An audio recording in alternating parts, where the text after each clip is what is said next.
All right.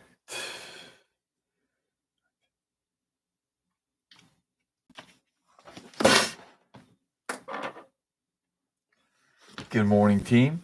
This is Coach Matt Rincon, your host for the Eternal Optimist podcast and your pro advisor coach. And I am here on day 54 of 100 days of Eternal Optimism with a message to share. I'm super excited to be with you today. It is Wednesday, April 12th, 2023. It is the last day. I am 45 years of age because tomorrow we turn 46 and excited about that. And in addition to that, it is the last full day that I have before I get to see my family again because they've been away for 4 days. Today is the fifth day, and I'm super excited to see them. So that's exciting. Today, I've got a unique message for you. Today is a very unique message, different than we've normally gone. And the way it's different is that today, I am going to go deep and just share some dirt. I'm going to share some challenging stuff. Today's theme is your mess is your message. Your mess is your message. And if you're playing along at home or you have some introspective tendencies, you like to reflect. And today is a reflection worthy message, my friends, because today I'm going to go deep into what my messes are and how those messes are my message. So, to kick things off here, I would like to kind of lay out the agenda. I'm going to go into your mess is your message as a theme. I'm going to share with you some fears, some challenges, the stuff that I've overcome. And I started to make a big list of it this morning. And I thought, rather than lead you the whole list, I'm just going to read you 7 of the things in the list. So, there are 7 things I'm going to read to you that are messy for me, challenging for me, things I love to talk about and work on. I'm going to share those with you.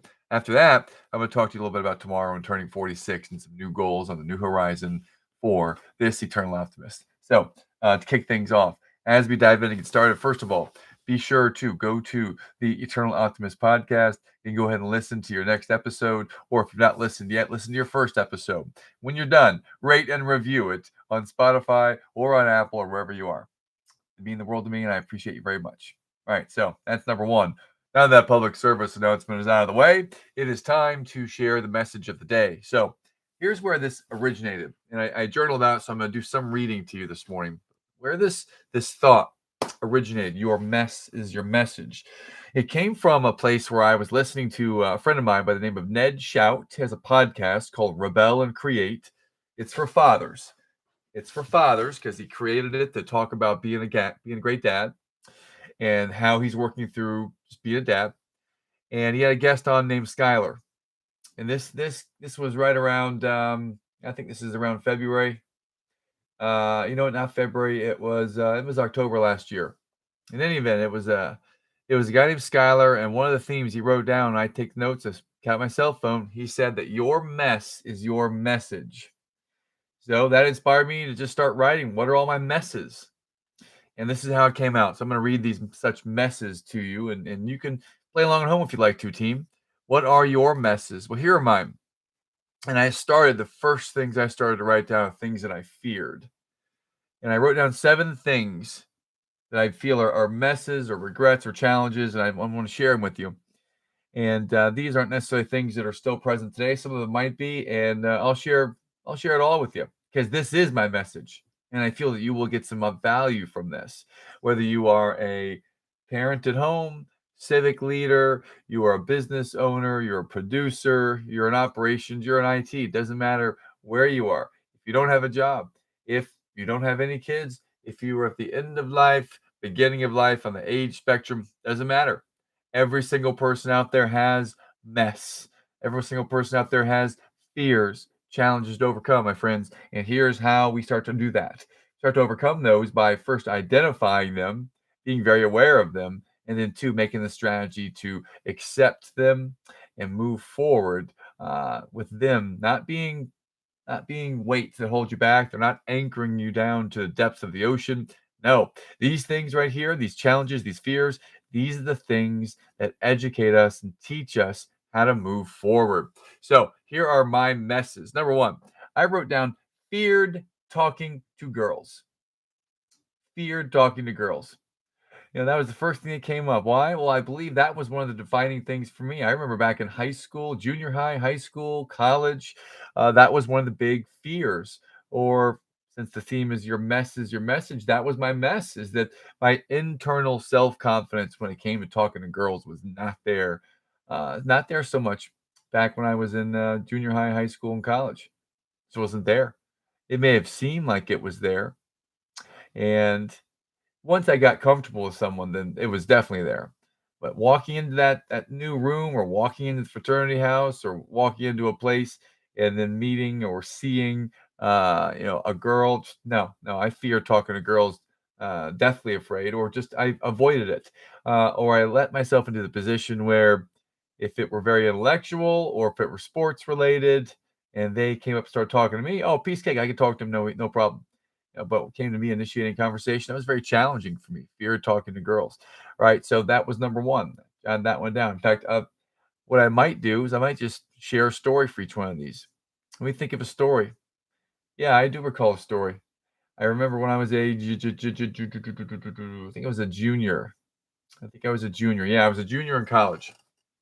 I was a junior in college, and I just came back to the new school year, and I was single. I saw a girl over there at the lunch table in the cafeteria, and I thought she was beautiful, so I wanted to go talk to her, and I did not. I did not because I was afraid of it, and I still remember that to this day. I still remember that to this day. I was just afraid to go talk to her, and as it turns out, I'm glad I didn't because I met the lady of my dreams in my life. I met her, not too long ago, about 2012, right? So that was a turning point. But I'm talking way back in 1995. 1997. I feared talking to girls, and this was an example that comes up. So that was one. Number two thing that was my mess is I feared not living up to my dad's standards. Man, I feared not living up to my dad's standards. That's always been a big one for me. Maybe the biggest one. Maybe the biggest one. Maybe one of the biggest drivers that I still have is pushing yourself to get to the level that I saw my dad and my mom. I saw them operate at a pretty high level. And my dad was he was in charge. He was in charge of things. He was in charge of a big military base overseas in the first Persian Gulf War. He was in charge of a major tactical Air Force base when I was growing up. I didn't know what all that meant exactly. I knew that he was the wing commander. Did not know exactly everything that entailed. He was in charge of thousands of people. You know, he was disciplined. He was regimented. He had a lot of things, a lot of qualities that I looked up to, and I still do value those qualities. And there's some of my core value qualities to this day. And I feared not living up to those dad's standards.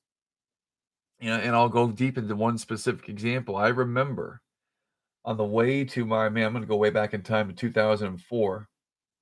Approximately, my daughter's birthday is on May 4th, and this is on May 4th in 2004 was one of the most challenging days of my life.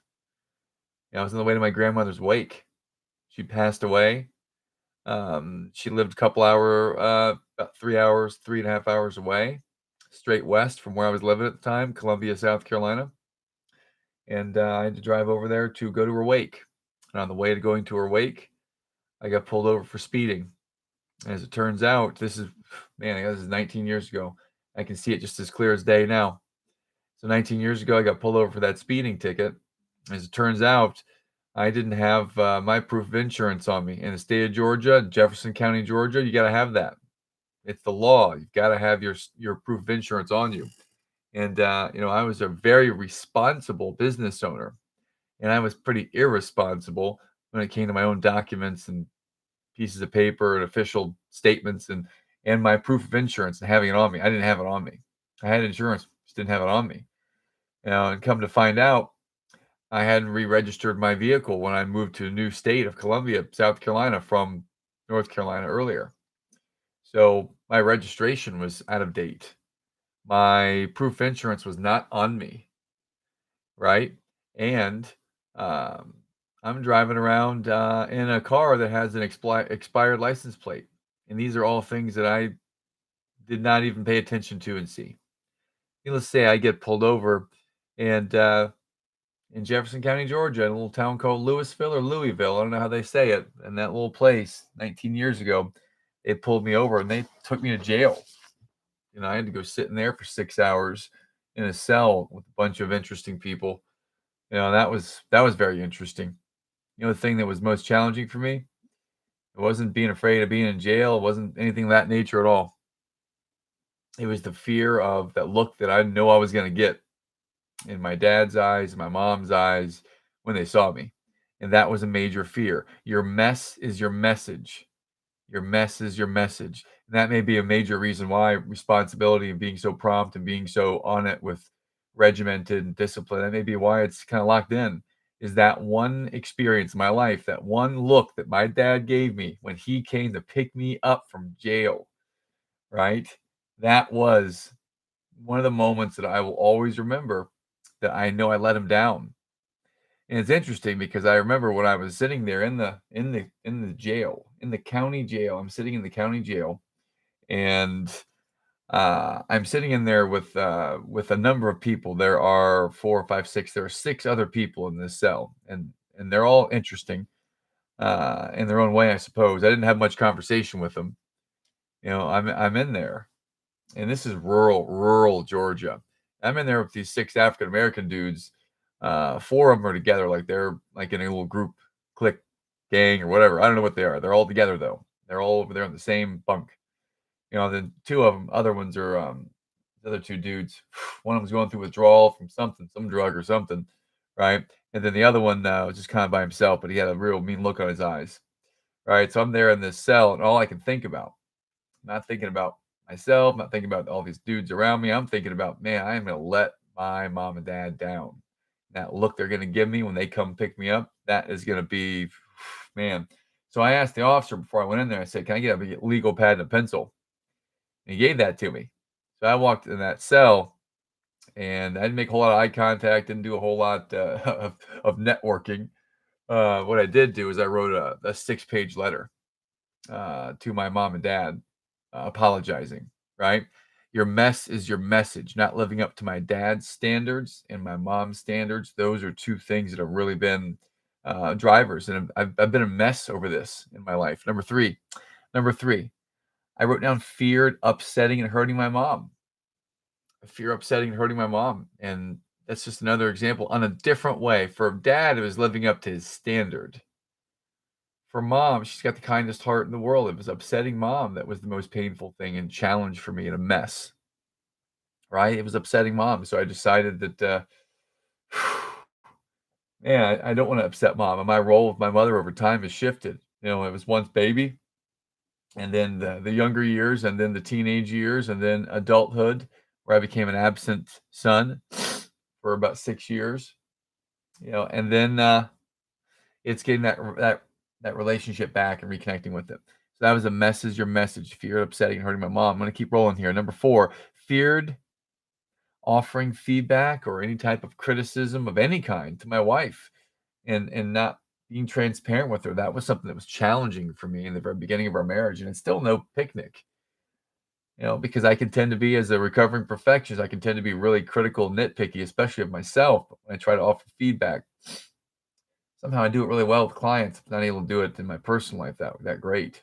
Still working on it always, right? Always working on it. Right, that was number 4. Number 5, letting my kids down. Man, I fear the heck out of that, letting them down. And in fact, I believe they're one of the main drivers of everything that I do. Is I don't want to let the kids down. And I remember last week when our garage door wouldn't open, and we got the cars that were stuck in the garage behind the door, and I got to get the kids to school. I fear letting them down. I'm always thinking about how do I model things for my kids so they can see that I'm someone they can look up to, trust, believe in, and I am this eternal optimism. I really do believe in this, and this is something I want them to see. So I want to model it. I fear letting them down. I have 2 big regrets in my life. 2 big regrets in my life. These are still part of my mess or part of my message. One is in the 1st grade, I told my mom, "I wish you weren't my mom anymore. I don't love you anymore." I was really upset. She and dad were going to go out on their own and not take me. What? As a 1st grader, you're having trouble understanding these things, which is why I ask for a lot of patience and grace as a dad for my kids and my wife, because I didn't understand the level of development of a 1st grader. When I go back to the story, I always think about it. I told my mom, "I wish you weren't my mom," right?